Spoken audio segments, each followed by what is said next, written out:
মাদকে আমাদের যুব সমাজ, আমাদের কিশোর সমাজ ধ্বংসের মুখে।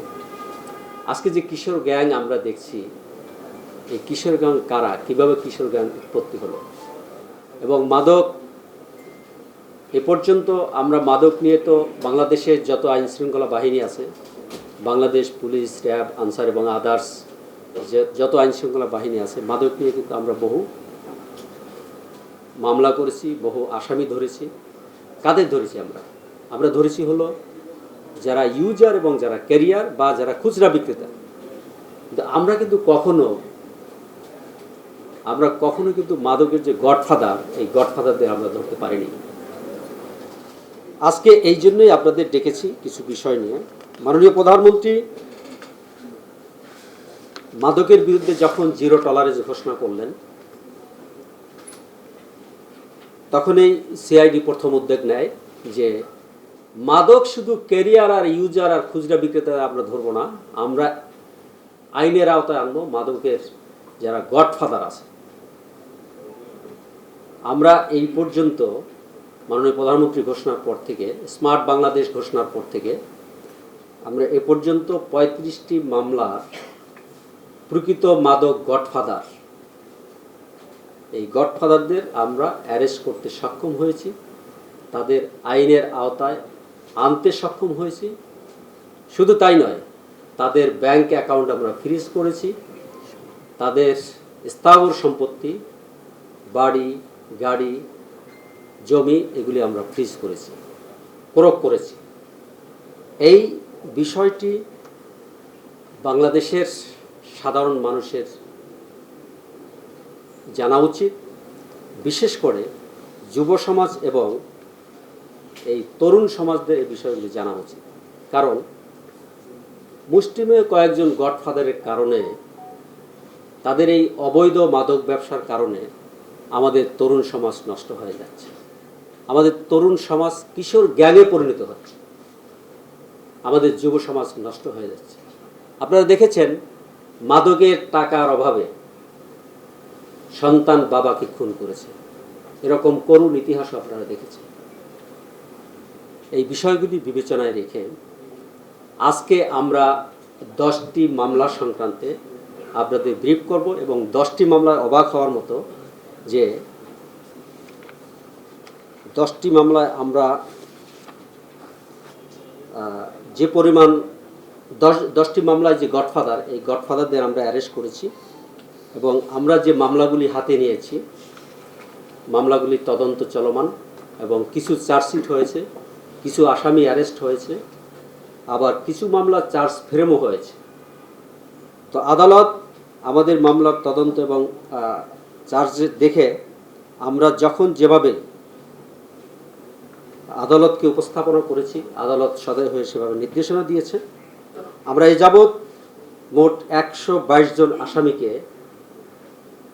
গ্রেপ্তার করেছি। এর মধ্যে এজাহারনামী হলো 67 জন, আর জামিনে আছে 20 জন। আর এই মামলা থেকে আমরা টোটাল যে পরিমাণ সম্পত্তি ক্রোক করেছি, টোটাল সম্পত্তি হলো 9.14 একর জমি, 2টি বাড়ি, যার মূল্য হলো 8,11,00,000 টাকা। আর ক্রোকের প্রক্রিয়াধীন যেটা আছে এখন, এগুলো আমরা করা হয়ে গেছে। ক্রোকের প্রক্রিয়াধীন যেটা আমরা কোর্টে প্লেস করেছি, সে 35.17 একর জমি, 12টি বাড়ি, 1টি গাড়ি, যার মূল্য হলো 36.82 কোটি টাকা। আর ব্যাংক অ্যাকাউন্ট আমরা ফ্রিজ করেছি। তো ব্যাংকে পেয়েছি আমরা এ পর্যন্ত 1,01,23,425 টাকা। আমরা কয়েকটা ব্যাংক অ্যাকাউন্ট ফ্রিজ করেছি। তো নর্মালি অবৈধভাবে মাদক থেকে অর্জিত যে টাকা, এই টাকা দিয়ে সাথে সাথে তারা অন্য ব্যবসায় এনগেজ করে দেয়, বিশেষ করে জায়গা জমি কেনে বা আত্মীয় স্বজনদের দেয় বা অনেকে বিদেশে পাঠায়। তো এই হিসাবে আমরা টোটাল 178,44,00,000 টাকার মালামাল আমরা ক্রোক এবং জব্দ এবং ফ্রিজ করেছি। তো এই বিষয়টি আজকে আপনাদের নিয়ে আমাদের বসার যে উদ্দেশ্য, উদ্দেশ্য হলো, দেখেন, আপনারা যদি সেই ফ্যান্সিডিল ইয়াবা থেকে শুরু করেন, হাতে গোনা কয়েকজন গডফাদারদের কারণেই কিন্তু যুব সমাজটা নষ্ট হয়ে যাচ্ছে। এদের আগে থেকেই যদি আমরা আইনের আওতায় আনতে পারতাম, তাহলে হয়তো এত ব্যাপকতা পেত না।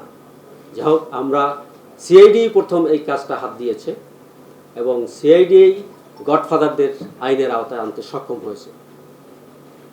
আমরা চাইব যে আপনারা যারা মিডিয়ায় কাজ করেন, মিডিয়ার কর্মী, আপনাদেরও দেখবেন অনেক আত্মীয় স্বজন আছে, অনেক ভাই ব্রাদার আছে যারা ইউনিভার্সিটিতে লেখাপড়া করে বা চাকরি করে, বিভিন্ন পেশায় চাকরি করে। এরা কিন্তু বিভিন্ন সঙ্গীদের সাথে মিশে, বিভিন্ন সঙ্গের সাথে মিশে তারা ডিরেল হয়ে যাচ্ছে, তারা মাদক আসক্ত হয়ে যাচ্ছে। নিশ্চয়ই এটা আপনারা কেউ চাইবেন না।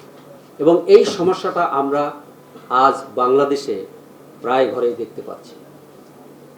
আপনারা দেখেছেন অনেক হাই প্রোফাইলের লোক, সরকারের উচ্চ পর্যায়ের কর্মকর্তা, তাদের সন্তানরাও নষ্ট হয়ে যাচ্ছে। এটা হতে দেওয়া যাবে না।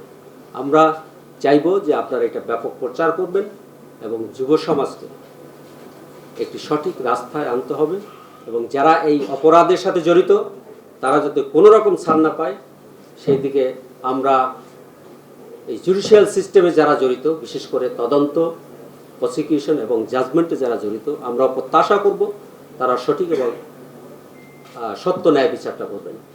এলো মুক্ত চিন্তার স্বাধীন দৈনিক খবরের কাগজ। এখন খবর হবে নিখাত, নির্ভীক, নিরপেক্ষ।